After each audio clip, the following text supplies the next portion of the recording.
gave you the feel-good message. Now I'm going to preach the fire and brimstone. Can someone tell me where this is? Do you know where this is? It's a place in Jerusalem, but where exactly? Mount of Olives, no. Anybody else? Well, Michael, I know that you know. This is a place called the Valley of Hinnom. Say Valley of Hinnom. And in Hebrew, that's called Gehinnom. Say Gay. Hinnom. Gehinnom is the Hebrew place, the literal place that gave us the name for hell. Quite literally, in Greek, in your New Testament, for example, you have the word Gehenna.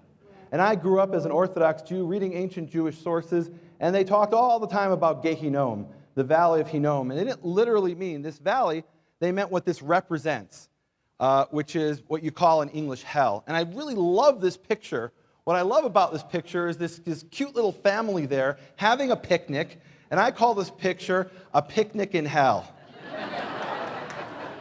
And I've actually quite literally been to hell when it's frozen over.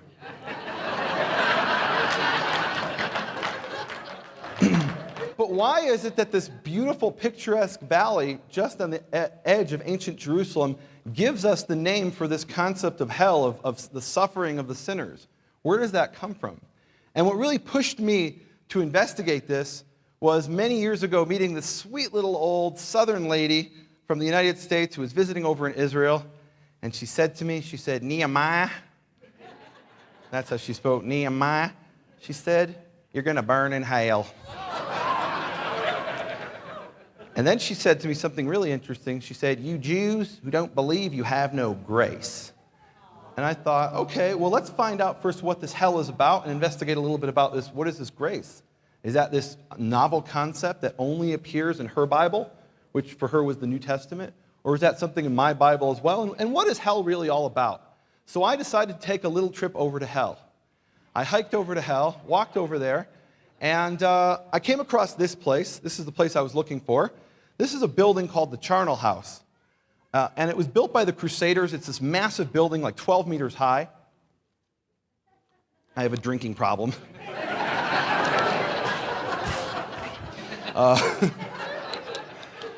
Like that guy in the airplane movie. This is the Charnel House, and the Crusaders built this building, and what they used to do is when strangers would come to town, pilgrims from Europe, who didn't have any money with them, and they would die from diseases or be attacked by people that would kill them, they would bury them in this building. In fact, you can see at the top of the building here, there's a hole in the roof, and they would actually drop the bodies in, and it would fill up with bodies over hundreds and hundreds of years.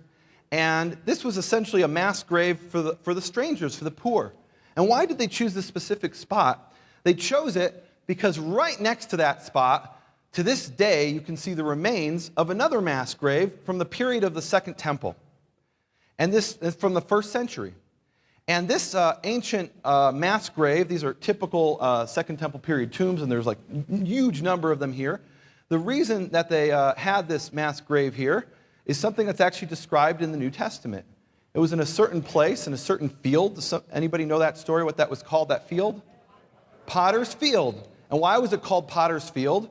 Presumably, it's actually mentioned in the book of Jeremiah. This was a place where they used to come and they would take clay from this field and they would make pots out of it in the Hinnom Valley in Gehinnom. And there's a prophecy that Jeremiah has where he talks about, God tells him to take a earthenware vessel and take it out into the Valley of Hinnom through the gate of the potters, through Potter's Gate, and smash it there in the field, in the Hinnom Valley.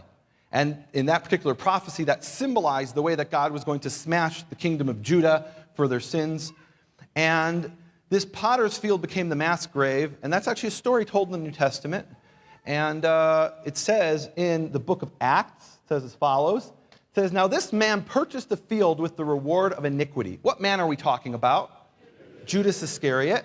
And falling headlong, he burst asunder in the midst, and all his bowels gushed out. So he's apparently committing suicide, essentially. He's so distraught about what he's done, and he jumps down into the field, and his bowels gush all over the place. It's covered in his blood and his guts. And it was known unto all the dwellers at Jerusalem, insomuch as that field is called in their proper tongue, Akeldama, that is to say, the field of blood. Say field of blood. So why is it called field of blood? Whose blood is that according to the book of Acts? The blood of Judas Iscariot. That's what it sounds like, certainly when you read in the book of Acts. Well, here's an interesting thing. As I was investigating this, I came across another passage, probably even a more famous one, which is in Matthew 27, starting in verse 3. It says, and the chief priests took the silver pieces, that is the 30 silver pieces that Judas Iscariot got for turning over, who did he turn in? It is the price, and they said it is the price of blood, and they took counsel and bought with them the potter's field to bury strangers in. Therefore that field was called the field of blood unto this day. So why is it called the field of blood according to Matthew? Because of the blood of? That's interesting. The blood of Judas Iscariot versus the blood of Yeshua. Well, which one is it? And you know, what I could do, and what some people want me to do, is to stand up here and tell you, your book don't got it right. Your book can't even get the story straight. It contradicts itself. And some people are very upset at me that I don't come up here and do that. What they want me to do is to stand up here and debate Keith Johnson and debate Michael Rood and say why my faith as a Jew is better than their faith as Messianic, Christian, whatever the heck Keith is. They want, that's the way they want us to engage, like in the days of the Spanish Inquisition, when the Jews would come, and they were actually forced to debate in these disputations against the Christians, very often against Jews who had converted to Christianity. And I just don't feel like that's my calling. And I think this is a good example of why I think that's not the best approach. Because if you look at this particular example, and you say, well, we have here a contradiction between Matthew and Acts, and when they can't get it straight, let's throw the whole thing out. Well, then you actually miss something very important. And what you miss is the truth in this particular case. And I think the truth is much better than winning an argument. I could win arguments all day long. I'm a Jew. I was raised arguing my entire life. But when you come there to argue in this hostile way, you don't always find the truth. And what's the truth here? The truth in this particular example of the field of blood, which we'll find out why that's important in a minute, but the field of blood where they used to bury the strangers, the reason that's important is that the reason that that's not the truth is that there may be more than one reason why something is given a name. And in fact, we see that in the Tanakh, in the Old Testament. In what is I'm a Karaite Jew, say Karaite Jew. As a Karaite Jew, my scripture is the Old Testament, or what we call the Tanakh. And in the Tanakh, we find many examples where there are more than one reason is given why somebody is given a name. In fact, that's common. Let's look at a few of these examples. Edom, say Edom. Edom is the name of the nation that came from Esau, the brother of Jacob. And there's two reasons why he's called Edom. Edom means red. And the first reason is given in Genesis 25:25. It says Esau. Esau was born covered with red hair. Say red hair. So why is he called Edom according to this verse? Because he was born with? According 5 verses later, it says that Esau, he sold his birthright for red lentil soup. Say red lentil soup. And in Hebrew, red lentil soup is Adom Adom. So why is he called Edom? Because he sold his birthright for? Well, which one is it? And the fact is that both of them are true. This isn't a contradiction. This is a normal thing in ancient Hebrew sources, in Hebrew thinking, that there could be more than one reason for a name. Very, very common. And names were very important in ancient times. It makes a big deal in the Tanakh about people being born and being given certain names. And very often, there are 2 names. Another example is Jacob. Jacob in Hebrew is Yaakov. Say Yaakov. And why was he called Yaakov? Well, there's 2 reasons. Genesis 25:26, he came out grabbing onto his brother's heel. And the Hebrew word for heel is akev. Say akev. So why is he called Yaakov? Because he grabbed onto the heel. 27:35, Esau says, another reason for him being called Yaakov. It says, therefore he was called Jacob, Yaakov, because he has deceived me twice. In Hebrew, deceived me is Yaakveni. Say Yaakveni. And he says, my birthright he has taken, and behold, now my blessing. And what was the real reason he was called Yaakov? Was it the first reason or the second reason? Both. But presumably the original reason was Genesis 25:26. Later on, Esau gave a second reason for him being given that name. But that's not seen as a contradiction in Hebrew thought. That's a very, very common thing. And apparently that's what's happening with the field of blood. That you have, one reason is the blood of Judas Iscariot. The other reason is the blood of Yeshua. And in fact, it may be called field of blood. And many historians say this. It may have been called field of blood 1,000 years even before these things happened. And why was it called field of blood originally? Probably because of something that happened there. And this we're told by Eusebius, who's a 3rd century church father. He says right next to the potter's field is the place of the tophet. Say tophet. And what happened in the tophet? We'll get to that in a minute. But I want to bring you one more example, which is interesting. Beersheba, or Beersheba in English. 2 reasons. Abraham made an oath with Avimelech. He was the Philistine king. And the Hebrew word for oath is shvuah. Say shvuah. I can't hear you. Shvuah.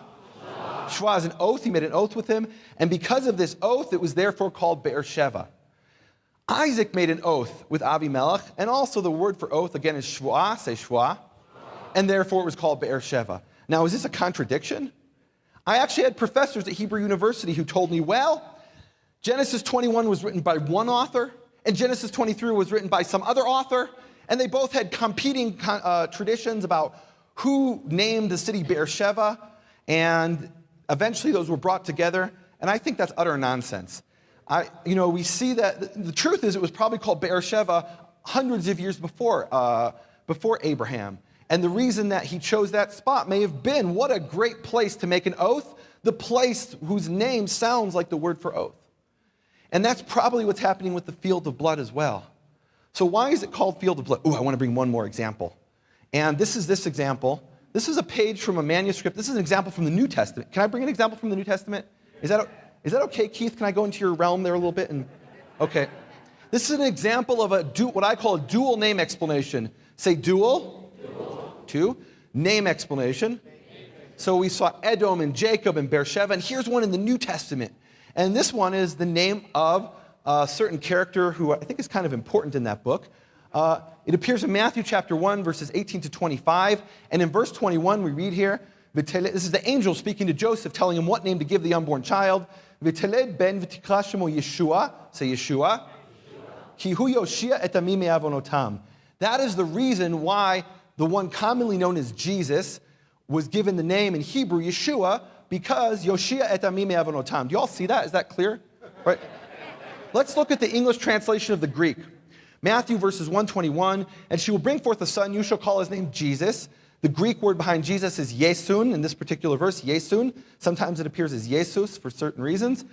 For he will save his people from their sins. Now, when you read this in Greek, you're left wondering, what on earth does the name Yesun, say Yesun, have to do with the statement, he will save his people from their sins? When you read it in Hebrew, it makes perfect sense. In Hebrew, it says, and she'll give birth to a son, and you shall call his name, and you shall call his name Yeshua. Say Yeshua. I get the feeling this name isn't all that important to you guys. Is that right? Am I with the Karaite group here? That's okay, I like Karaite groups.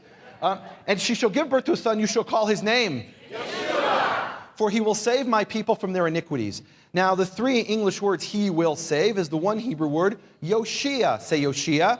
Yoshia. So why is he called Yeshua? Because Yoshia, he will save his people from their iniquities, or my people according to a different version.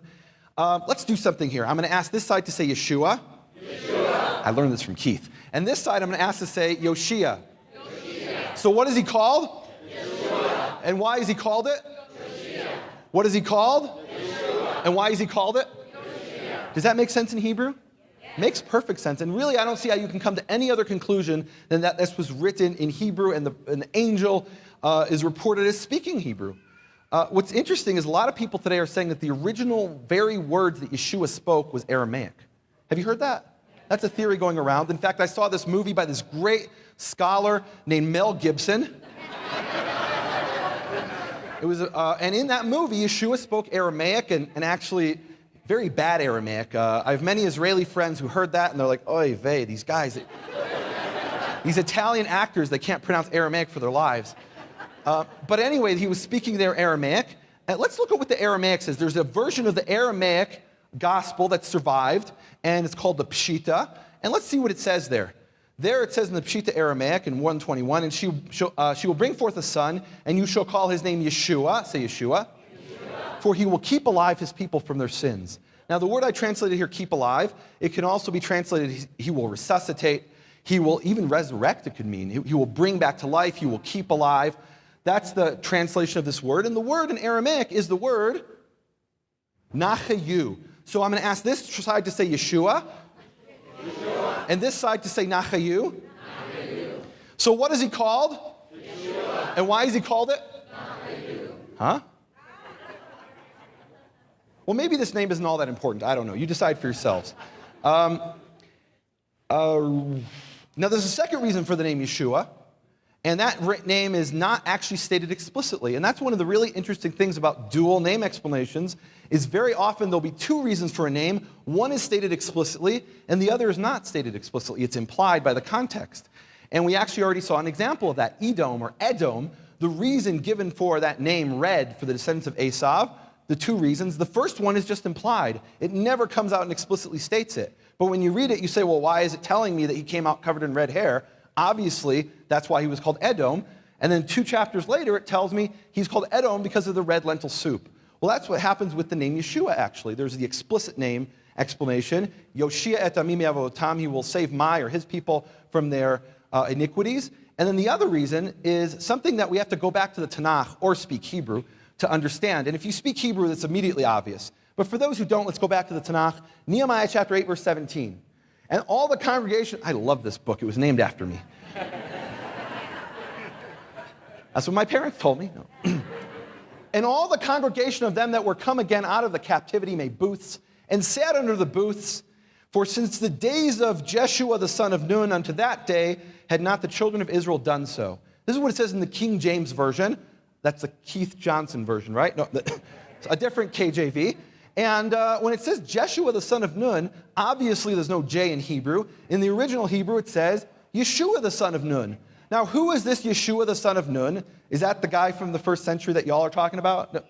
No, it's Yeshua that you know is Joshua, right? Now, why is Joshua the son of Nun, the disciple of Moses, his assistant, who then became leader of the people, why is he being called Yeshua?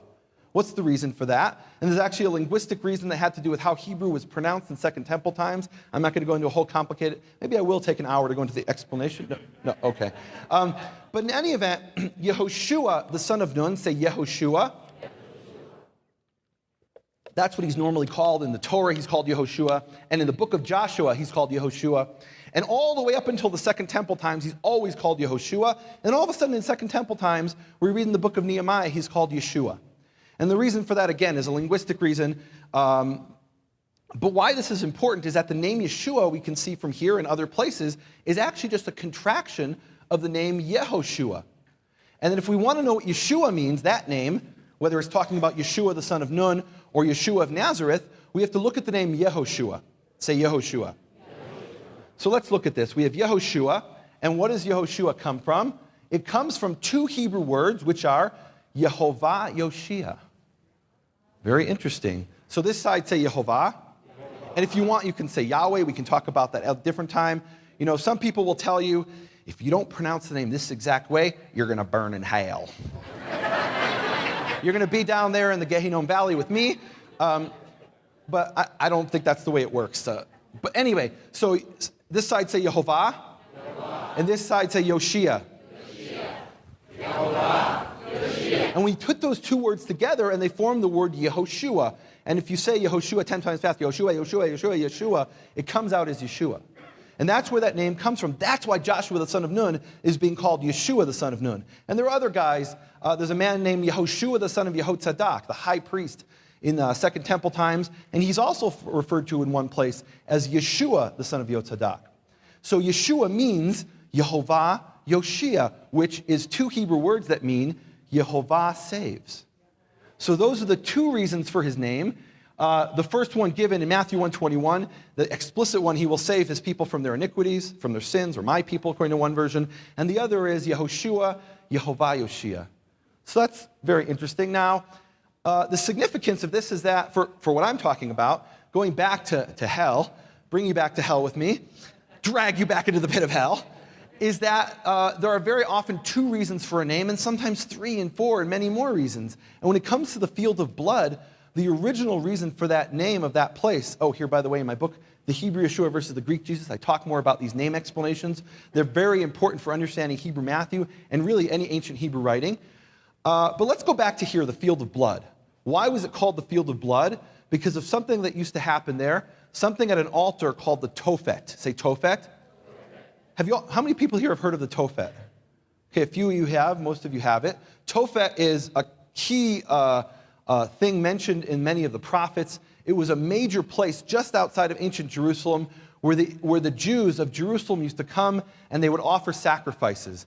Now, this was not a legitimate altar. It was an altar of the Ammonite deity whose name was Molech. The Ammonites worshiped the god Molech, and the tophet was his altar. And all over the ancient world, they used to worship Molech. The Greeks called him, the Greeks called him Kronos, and the Romans called him Saturn. But he started out as this Ammonite deity, and one of the things he demanded was child sacrifice. And here we see Jeremiah 7:31. It says, they go on building the high places of Tophet, which is in the valley of the son of Hinnom, which is in Gehinnom, to burn their sons and their daughters in the fire which I did not command, nor did it come into my mind. And I see, as I read in the Tanakh and in history, I see again and again and again that the people of Israel, my people, have continually sinned by doing things that God did not command and things that did not even come into his mind. Things that we invented out of our own hearts. That ends up being the way that we worship the creator of the universe, and we end up falling into this sin of Tophet, whether literally or figuratively.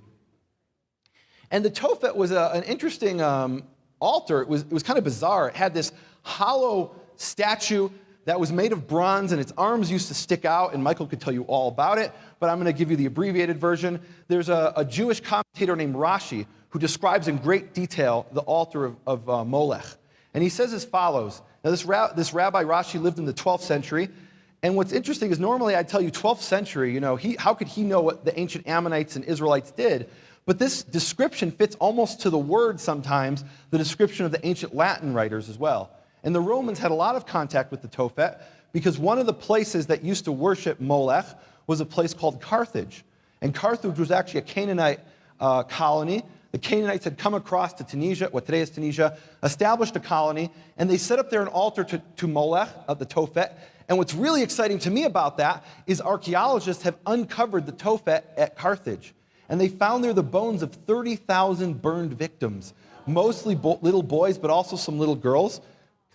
The high places of the Tophet, commenting on the verse in Jeremiah that we just read, he said that was the Molech that was bronze, and they would stoke a fire under it. Its hands were spread out. When it became hot, they would put the child in its hands, and the child would be burned and would scream. The priest would beat drums so that the father would not hear the cries of the son and be overcome with mercy. It is called Tophet because of the drum. Here's another name explanation. So why is it called Tophet? The Hebrew word toph, say toph, means drum. And the priests would beat the drums, do, do, do, do, do, do, do, so that the fathers wouldn't hear the moans and the cries of their burning children and grab the children out of the hands of that vicious and cruel deity, that altar. And this was something that really left an imprint on the people of ancient Israel. I mean, Tophet was like, this was the place this was his image of the ultimate suffering. And that's how later on, when Jews talked about the suffering that would happen to those who sinned against God and were not repentant, they said, well, that's going to be the suffering of the Hinnom Valley. And when they said the Hinnom Valley, they were talking about the suffering of the Tophet, of the crying of the children. And that's actually an image they get from Isaiah. The prophet Isaiah takes the imagery of this familiar Tophet that everybody in Jerusalem knew about, the suffering children, the burning and the conflagration, and he says this is what's going to happen to the king of Assyria. He says, Isaiah chapter 30, he says, the Tophet is already prepared. Talking about the king of Assyria, it is made ready for the king, it is prepared deep and wide. Its pit is with an abundance of fire and wood. The breath of Yehovah kindles it like a stream of sulfur. I mean, this is literal fire and brimstone. The stream of sulfur is kindling the pit of the Tophet, and that pit was underneath the altar. The altar stuck his arms out, and the fire came up and heated up the altar, this hollow statue. And that is literally where we get the term the pit of hell. That was literally the pit of hell that was burning, and the children were told by the Greek sources and the Roman sources, the baby would be put on the arms, and as the baby would be burning, its body would shrivel up and fall down into the pit of hell, into the fire pit. And that's how it would meet its ultimate end.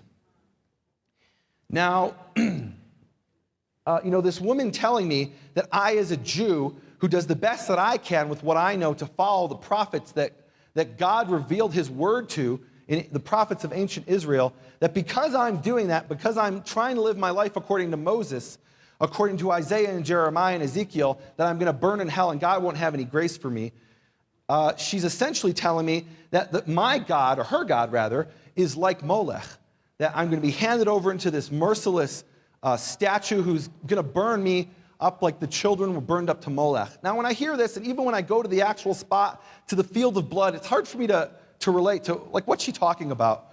What in my experience can prepare me to understand this image of this merciless hellfire, this merciless burning of the children? And, think about it, it's very similar. The children had no chance. Nobody asked the children, do you want to burn in hell? They were just thrown into the fire. And what this woman is saying is, because I'm a Jew and I was born up and raised in this tradition, and I'm following the word of God that was revealed to the prophets of ancient Israel, therefore it's the pit of fire for me, kind of like those children. Now, what in my experience can prepare me for this? As I was thinking about this, I'm like, the only thing I can think of, the merciless burning of children, is something that's memorialized here in this place. Can somebody tell me where this place is? It's hard to see, but where is this place? It's something called the Children's Memorial. It's part of Yad Vashem, and it's the Children's Memorial in Yad Vashem that memorializes the murder by the Nazis of 1.5 million children. And it's really a powerful place. You go there, and there are these candles all over the place, and the candles in Jewish tradition each candle represents somebody who has died, who has passed away. Usually they light the candle on the anniversary of someone's death, but sometimes they light it all the time, depending on your tradition. And here they have these hundreds of candles, and there are all these mirrors. And as you walk around, you see more and more of these candles. And you realize there's more children that were murdered in the Holocaust than you could even possibly fathom. It's 1.5 million, that's just a number. What does that really mean even? And what brings it home, what makes it even more real, is there's this quiet, calm voice coming over the loudspeakers that is announcing the name of each and every child that was murdered. And you stand there in this memorial and you hear names. These are real names.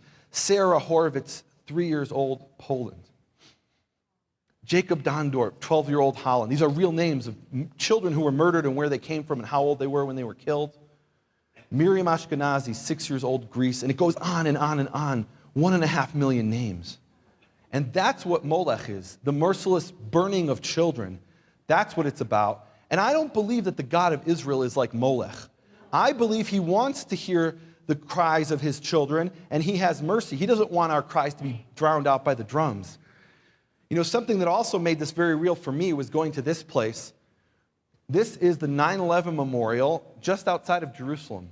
And in fact, it's the only 9/11 memorial in the world that has all the names of all 2,980 approximate victims, even though only 5 victims were Israeli. And the reason they set up this memorial is they said, look, our 5 citizens died in the Twin Towers, but we were part of a collective experience, a collective fate. And so we're not just going to put the names of our 5 people, we're going to put all the names. And I think this is a really beautiful memorial. It's an artist's representation, obviously, of the collapse of the Twin Towers. That's supposed to be the fire going up and the smoke and everything going up. And out of it rises the American flag victoriously out of this great destruction. And remember what 9/11 meant to you. I don't know where you were. I remember exactly where I was and what I was doing on 9/11 at that moment. And I remember what it meant to me, and 3,000 people were killed in 9/11. Now imagine 9/11 500 times. That's what the Holocaust was just for the children. We didn't even get to the adults yet, which were 6 million. And that's essentially the image that I get when this woman says, Nehemiah, you're going to burn in hell. That she's telling me, my God, the God of Israel, is like Molech, who's going to cast me down into the pit of fire without even a chance. And I find that hard to believe. You're allowed to believe that. When I went down into hell to study this thing, something happened. I actually came across something that shocked me. And to be honest, it didn't just shock me, it freaked me out. And when I came across, as I'm going there and looking at the fields of blood and the charnel house and all these things, is I'm walking down on this path, and I'm there in the field of blood, and I see something there, which is the bone of a small child. and it was lying there on the surface, and I saw it, and I knew I had studied archaeology. That's what I have my bachelor's degree in from Hebrew University. I remember from archaeology days that if you find something covered in layers and layers and layers of fossilized moss, you know it's ancient. It's been lying out for thousands of years. And I saw this bone, this tiny little bone, covered in these layers and layers of moss, fossilized moss, and I said, wow, this must have been here for thousands of years. Maybe this is one of the bones of the sacrificial victims. And I don't know, maybe it wasn't. Maybe it was from some other circumstance. But over the days that followed, I became convicted that I needed to go back to that place and bring that bone to a proper burial. And what convinced me of that, what really was the final push to do that, was this verse in the book of Deuteronomy. This book talks about a man who's executed, who's put to death. And we're told there that what the Canaanites, we know what we used to do, is they would take the body after he was stoned or killed in some other way, and they'd hang him on a tree for everyone to see what happens when you violate the laws of the land. And they would leave him on that tree for days and weeks and months, sometimes for years, until the birds would come and pick at the bones, pick at the flesh, and there was nothing left.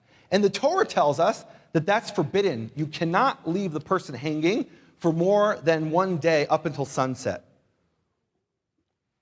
It says as follows. No, that's the previous one. It says, you shall not leave his corpse on a tree, for you shall surely bury him on that day, for a curse of God is one who is hanged. And you shall not defile your land, which Yehovah your God gives you as an inheritance. And what this is saying is that if you leave a body unburied, that is a curse upon the land. And here specifically in this context, it's talking about somebody who murders. And the Jewish thinking is, if we're required to give a murderer the dignity of burial, then surely someone who is innocent we must bury in that same day. And in fact, to this day in Israel, this is what they do. When someone dies, they bury them, especially in Jerusalem, on that very day. And I remember when my grandmother of blessed memory passed away, I was with her in the morning, and she was terminally ill for several weeks. I was with her in the hospital in the morning and at her funeral in the afternoon. I mean, in the American culture, it's like, I'm flying in 3 weeks from now for the funeral, right? There it's that day, and it's because of this verse. It's considered a curse upon the land if you don't bury the bodies. And actually, Keith and I had this discussion just before we started this tour. My father fell terminally ill. And he was living in Chicago, and his dream, his lifelong dream, was to live in Israel. And in fact, most of my family had immigrated to Israel back in 1990. And he said, well, I'm a rabbi, but rabbi doesn't actually pay anything. So he worked as a lawyer. And as a lawyer, he said, I've got to finish up my practice and close it up in a few more months. In a few more months, I'll move to Israel with the rest of the family. Well, I've been hearing that since 1990. And it was only when he fell terminally ill that he finally moved to Israel. And Keith and I had this discussion. He said, Nehemia, what if we're on tour, and in the middle of the tour you get the phone call, God forbid, and may your father live to be 120, but realistically, what happens if we get the phone call and we find out that your father has passed away? Are we going to call, we should end the tour and you should go to Israel? And I said, Keith, even if I wanted to make it to the funeral, there's no chance, because he's going to be buried that day. And in addition, to be honest with you, I said to Keith, I opened up to a verse in my favorite book, the book of Nehemia, and it talks there about how the people had just heard the Torah read to them, and they were very upset because they found out there's all these things in the Torah they're not doing that they didn't even know about. And they started to cry and mourn, and Nehemiah calls them, and he says to them, you must not weep and mourn today, because this is a holy time. It was Shabbat. And he said, you must not weep and mourn on a holy time. And I said to Keith, I feel that God has called us to do this, to go out and speak about these things, and that this is a holy time. And when I get back to Israel, and my father lived to be 120, but when I get back to Israel, if I have to, I'll mourn. But now I'm here on this holy time, and I must do this. And thank you. I love you too. Let me go back to the topic. So as I'm thinking about these things a while ago, and I realize I must bury the bone of this child that's been left on the field for thousands of years. And I mean, think about it. They bury them that day, and here this child the bone has been there for thousands of years, and it's haunting me. And I decide I need to go back. And as I'm walking back, I walk past a place in Jerusalem called Bible Hill. Say Bible Hill. And Bible Hill is one of my favorite places in Jerusalem. And there's actually 2 reasons for the name Bible Hill. Is that surprising to you? 2 reasons? And of course, we know that's a contradiction, and therefore reality is not true, or no. There's 2 reasons for the name Bible Hill. The first reason is that it's the only hilltop in modern Jerusalem that's undeveloped. There's no buildings on top of it, modern buildings. And so basically it looks today the same way as it looked in the time of King David. It's pristine, and so that's one of the reasons. And therefore they called the name of that place Bible Hill. The second reason, which is what excited me, is that on that hill they found this. This is a slide that is not appearing. This is a silver scroll that they found up on Bible Hill in an ancient tomb, and it's actually one of 2 silver scrolls. And the significance of these silver scrolls is that they are the oldest copy of any biblical text that has survived. Now, what do I mean by that? What I mean is that Moses wrote the Torah approximately around the year 1500 BC, give or take a couple hundred years. We can debate about that exactly when it was, but about 3,500 years ago. But the oldest copy we have of the Torah isn't 3,500 years old. Can somebody tell me how old the oldest complete copy of the Torah is? Complete. It's about 1,000 years only.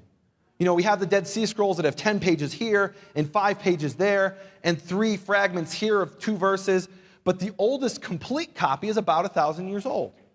Now, what we have today are copies of copies of copies of copies, and that's true for all ancient books. When you read the ancient writings of Plato and Aristotle, you don't have the original one that Plato or Aristotle wrote. You have copies of copies of copies removed from the original by hundreds and maybe thousands of years in some instances. Well, the significance of these 2 silver scrolls is that they're the oldest surviving copies, and they date to around the year 650 BC. Say 650. Who is the king around the year 650 BC in Judah? Herod. No, Herod is in the 1st century BC. Who is the king? King Josiah, or in Hebrew, Yoshiyahu. And on these 2 silver scrolls that come from the period of King Yoshiyahu, we have the same passage in both scrolls. And it's what we call the priestly blessing.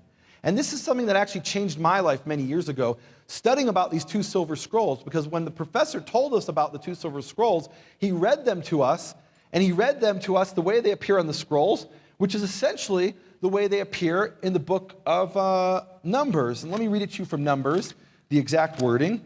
Numbers chapter 6. And in Numbers chapter 6, does everybody know what the priestly blessing is? It starts out in chapter 6, and it says, and Yehovah spoke unto Moses, saying, I assume that's how it starts, even though I haven't found the verse yet. It starts in verse 22. It says, there it goes. And Yehovah spoke to Moses, saying, speak to Aaron and his children, say, thus shall you bless the children of Israel, and say unto them.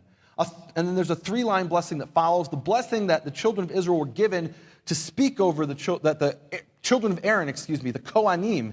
When we say Kohanim in Hebrew, that means the priests. Like if you meet somebody named Cohen, that usually means they're a direct descendant on their father's side from Aaron. Here it's saying the descendants of Aaron, this is the blessing they should speak over Israel. It's a 3-line blessing. It says, Yevarechecha Yehovah v'yishmerecha. Yehovah bless you and keep you. Ya'el Yehovah panav elecha v'chuneka. Yehovah shine his face towards you and be gracious towards you. That's the literal translation. Yisa Yehovah panav elecha v'yasem lecha shalom. Yehovah lift his face towards you and give you peace. And then in verse 27 it ends and it says, and they shall place my name upon the children of Israel, and I will bless them. Now I heard this blessing my entire life. My father used to cover me with his talit when we were in the synagogue, and the Kohanim would get up on the dais and they would spread out their hands like this, live long and prosper. They would, no, but that's actually the actor Leonard Nimoy, Spock, was a Kohen, and that's why he did this. They would spread out their hands like this and say, they wouldn't say live long and prosper. They'd say, they would say the priestly blessing, Yivarechecha Adonai v'yishmerecha. Ya'er Adonai panav elecha v'chuneka. Yisa Adonai panav elecha v'yasem lecha shalom. That's how I always heard it in the synagogue, with Adonai, Lord, instead of the name. And when the professor put up this slide on the screen at the university, and he said, here is the original priestly blessing from Numbers chapter 6, preserved from the time of King Josiah in 650 BC. And it has the name. He didn't say it has the name. He just read it. And I'm like, wait, that's not right. That's not what it says. It says Adonai. And I cracked open my Bible, and I looked, and I'm like, wait a minute. Does it really say Yud-Heh-Vav-Heh, which some people say is Yahweh, other people say correctly Yehovah? No. Keith told me to say that. I mean, could it really be? And now, look, I was born and raised in Chicago. I've lived in Israel nearly half my life. But deep in my heart, I'm from Missouri. And so I'm one of these people where you got to show me. It's not enough for me just to tell me. I got to see it for myself. So I actually went over to the Israel Museum to see this silver scroll for myself. And I saw it there, and I stared at it for hours because it's very, very tiny. You can't tell from the slide. It's actually very, very tiny. And back then, they had a magnifying glass in front of it so you could see it. And eventually, I was able to make out here the letters Yud, Hey, Vav, Hey, the letters of our Heavenly Father, Yehovah. In the original, earliest passage of the priestly blessing. This is me, by the way, laying in the tomb where they found these two silver scrolls. They used to lay bodies out here. And they put the head there, like I'm doing there. And when they would bury people, back then, they would put on their feet Crocs, just like I have, right? Not my best material, I admit this. But anyway, down here in this little pit is where they found the original two silver scrolls of the priestly blessing. And here is a photograph, an enlarged photograph of it. And you can see here, obviously, these colored letters were added by the archaeologists. But you can see there, Yud, say Yud. Hey, Vav, Hey. That's Yehovah or Yahweh, according to some people, and according to others who have had personal revelations, Yahweh. That's apparently how this one prophet speaks it in China. I don't know, so I've been told. So here it says Yud Hey Vav Hey in the priestly blessing, and this is what it looks like without the little colored lines added by the archaeologists. You can see very clearly the Hey, the Vav, and the Hey, and if you look closely, like stare at it for a long time, you can see the Yud. You see that? It's pretty cool. So I'm walking by this place where this priestly blessing was found, Bible Hill, and I realize how powerful the significance of this geography of Israel. You read the Bible by itself, and it's like it's in black and white. And then you go and you walk through Israel, and it's like it comes alive in 3D color. And so I've been told.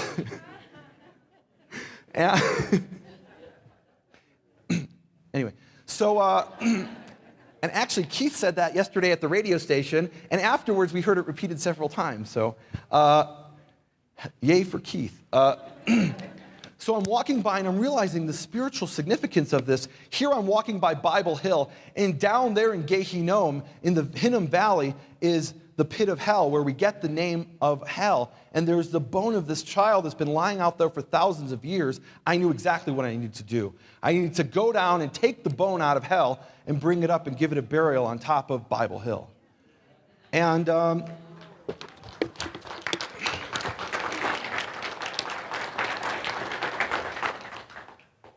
this is my dog, Georgia. Say Georgia. Does anybody know what breed of dog this is? Very good. So she's a Rhodesian Ridgeback who's born and raised. She's a Rhodesian Ridgeback, born and raised in Israel, and she's very cute. And I love dogs, but not all dogs are as pretty and as cute as Georgia, because when I went, and that's unfortunate for them, but when I went down into the pit of hell, down into Gehinnom, to take the bone of this child and bury it up in Bible Hill, this is what I encountered. And this was one of a pack. There were a whole bunch of them that hadn't been there the first time I went. And I call these dogs the hounds of hell. And when I encountered the hounds of hell, they were howling and they were barking and gnashing their teeth because they did not want me to come and get the bone of that child. Now, the truth is, I don't know if they were even aware of the bone of the child that had lost all smell after thousands of years, and dogs are smell-oriented. But they knew that I was coming into their territory, and that's all that mattered. And they did not want me to come into their territory to take the bone of the child and bring it up out of hell to the Bible. And as I've gone around and taught along with Keith in our teaching ministry, we've encountered the hounds of hell from time to time, both literally in this instance and sometimes spiritually. People who say, you can't come into my territory and teach that. You can't come and teach that pronunciation of the name. You cannot teach that Hebrew source that I don't know how to read. What are you doing coming into my territory? And they bark and they howl and they gnash their teeth. But one thing I know about dogs, thanks to Georgia, is dogs are cowards. No matter how loud they bark, in fact, the louder they bark, the louder they howl, the more they gnash their teeth, the more cowardly they are. And all you have to do is stand up to the dog and don't be afraid. They can smell fear, but if you're not afraid, they'll back down. And that's what happened. These dogs backed down, and I was able to get the bone of the child. How are we on time? Keith says I can go for another 15 minutes. Excellent.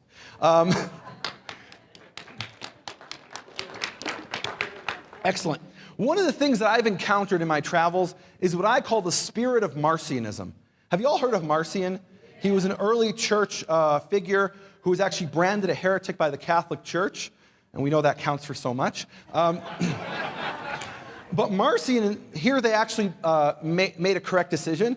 Even a broken clock can be right twice a day. But I encounter as I travel the spirit of Marcionism. And Marcion taught that there were two different gods. There was the God of the Old Testament who was different and distinct from the God of the New Testament. He said the God of the Old Testament, did somebody just say hallelujah? What? Hallelujah. What? No. Did someone just say hallelujah? What? Okay. Apparently some people are not paying attention. So Marcion taught there were two different gods. Say two gods. The God of the Old Testament and the God of the New Testament. He said the evil God of the Old Testament made this world, this corrupt and disgusting world. And the God of the New Testament, Marcion taught, created the spiritual world up in the heavens, a completely separate realm. And he said the God of this world, the evil God of the Old Testament, he is a God of hate. But the God of the New Testament, he's the God of love. The God of the Old Testament is the God of the shackles of the Torah. The God of the New Testament, he's the God of freedom. You could do whatever you want. The God of the Old Testament is the God of vengeance. And the God of the New Testament, Marcion said, was the God of forgiveness. And although Marcion was cast out of the church and branded a heretic, I travel around the world and I'm constantly encountering the spirit of Marcionism. His spirit lives today. Now, in my Bible, in my scripture, as a Karaite Jew, the Old Testament, the Tanakh, the Hebrew scriptures, the God of Israel is called El Noseh. Say El Noseh. El Noseh means literally, well, it means a forgiving God, but literally the word Noseh comes from the word Masa. Say Masa. Masa is a burden you carry on your shoulders. And when he's called El Noseh, it means he is the God who carries the burden of sin, takes it off of our shoulders and puts it on his own shoulders. This is in the Old Testament. In the book of Psalms, chapter 99, verse 8, he's El Noseh, he's a forgiving God. And this is why Marcion didn't want anybody to read the Hebrew scriptures. He banned the Old Testament. He said that Old Testament, it's not even in the Bible. That's what Marcion did, because he was afraid people would read it and see that his doctrine was false doctrine. Exodus 34, verses 6 to 7. In my view, this is the most important, one of the most important passages in the Bible. And the reason it's so important, Exodus 34, 6 to 7, is because Moses comes to God and he says, God, show yourself to me. Let me know you. And God said, I'm going to reveal myself to you by telling you what I'm like, by showing my characteristics to you. And he proclaims his name. He says, Yehovah, Yehovah. And then it says, a God merciful and gracious, long-suffering, full of true righteousness. He's merciful and he's gracious. Now that's interesting because this little old lady from the South told me, God has no grace for the Jews. You're going to burn in hell. And I read here when God tells to Moses, this is what I'm like, he says of himself, he's Rachum, say Rachum. And he's Chanun, say Chanun. And those two Hebrew words, you really, you get so much more understanding when you look at the source of Hebrew words. There's very often, in fact, in many languages, you start off with a concrete concept, something that you can touch and feel, something from everyday life, and you then, by extension, get what we call abstract concepts. So, for example, the word Rachum, which means merciful, comes from the Hebrew word Rechem. Say Rechem. And Rechem is the Hebrew word that means womb, like the womb of a woman. And Rachum is the attribute of the womb. A woman who has a womb has this innate, inherent feeling of mercy and love for that which comes from her womb. And that's what Rachum means. Not that God has a womb, heaven forbid. But what it's saying that he's Rachum, that he has that characteristic of a woman for that which comes from her womb. And that gives you this colorful image that you don't get by just reading the word merciful in English. Like, what does that even mean? And then gracious is a really powerful word. The word is chanun, which comes from the Hebrew word chen. Say chen.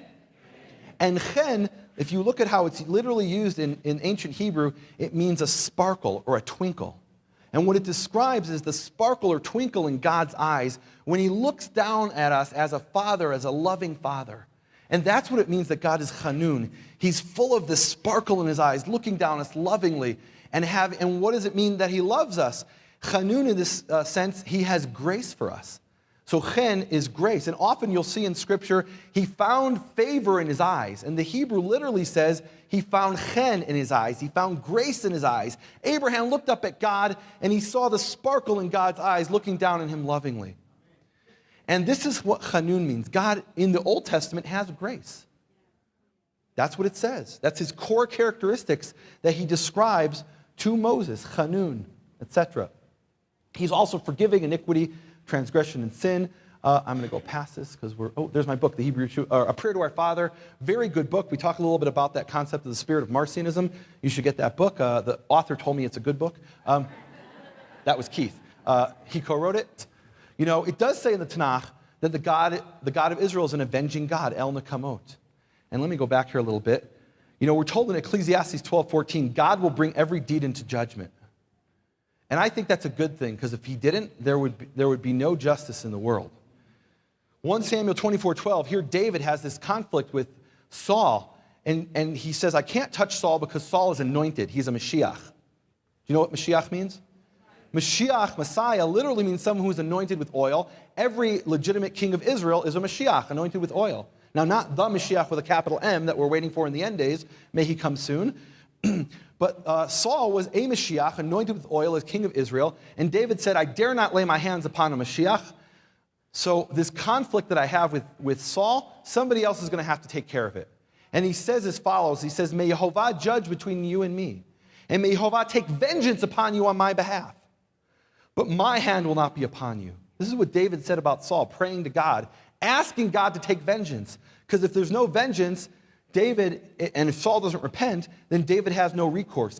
The Torah actually forbids a human being to take revenge. God is the one who's allowed to take revenge. And then in Romans 12:19, Paul says, somebody say Paul. Never avenge yourselves, but leave room for the wrath of God. For it is written, vengeance is mine, I will repay, says the Lord. Where does he get that from? Did he make it up? It's from the book of Deuteronomy. He's quoting Deuteronomy that says that exact thing. And so the idea here in both the Old and New Testament is that God does take revenge, and that's a good thing. And that's why it says, to someone who is unrepentant, El Nakamot. And what drives home for me how important it is that God takes revenge is this man. Do you know who this guy is? Adolf Eichmann. They call Adolf Eichmann the architect of the final solution. That is the plan to wipe out the Jews of Europe. Hitler came up with this brilliant idea. Actually, he took it from Martin Luther. Hitler wrote about this idea back in the early 1920s about how he was going to exterminate the Jews. But how was he going to do it? He wasn't a very practical person. He gave the order, and somebody else carried it out. And the one who carried it out was Adolf Eichmann. He's the one who set up the train schedules. He's the one who sent in the troops to round up the people, to put them on the cattle cars, and ship the shipment of poison gas to Auschwitz and Treblinka and Majdanek and all those other places. He was the one in charge. He was the bureaucrat. He was the bureaucrat who pushed all the paper. And the reason they knew this is his signature was everywhere. Every time there was an order to send poison gas and send a transport of Jews to their deaths, it was his signature on it. Well, Eichmann got away. He escaped, and he went to Argentina, and he lived there for several decades. And then the Israelis caught him, and they brought him to Jerusalem and put him on trial. And some people said he doesn't deserve a trial. Just kill him right now. And we said, no, we're a people of justice. We're going to put him on trial. There's plenty of evidence. And here's an interesting account that I heard from someone who heard it. It's an oral tradition, admittedly. I heard it from someone who heard the story from Eichmann's guard. And Eichmann's Israeli guard, he was being guarded 24 hours a day, 7 days a week. And the reason is that back when they did the Nuremberg trials, Hermann Göring, am I pronouncing his name correctly? Whatever.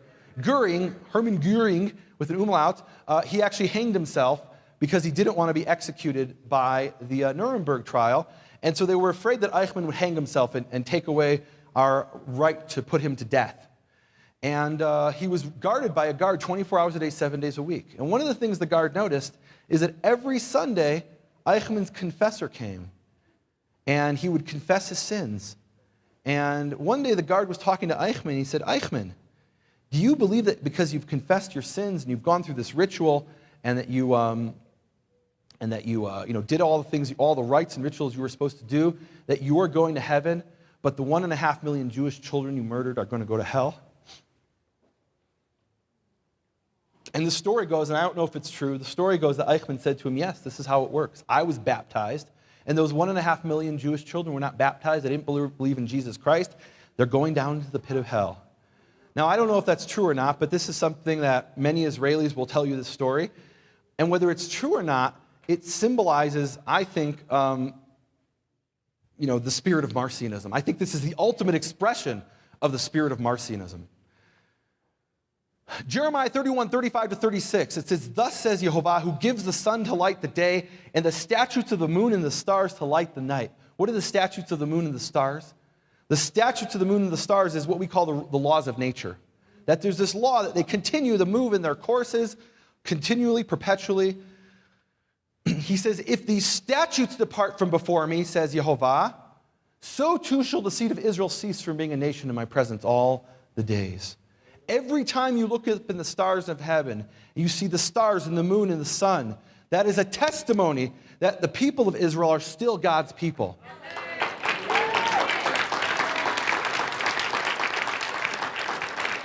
And so if somebody tells you that the Jews are going to burn in hell because there's now a new dispensation, that is not. They've been replaced by some other group of people. That is not what it says. That means Jeremiah is a liar, and that means Yehovah, Yahweh, the God of creation, is a liar. And I don't believe they are. I think they're telling the truth. Everybody loves this verse, Malachi chapter 3, verse 6. They love to quote the first half, for I am Yehovah, I am the Lord in English. I am Yehovah, I do not change. But look at the second half. He says, therefore you are not consumed, O son of Jacob. Now what does that mean? That means if God were to change, he were to change his promise to no longer keep that covenant, I'd be burned up in a second.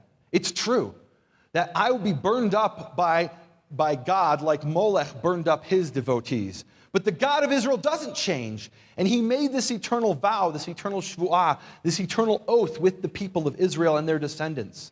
And this will never change. In closing, this is the grave of the bone that I took up to Bible Hill and buried there and laid to rest. And I'm going to talk more about this later, but now I'm going to end here. Thank you.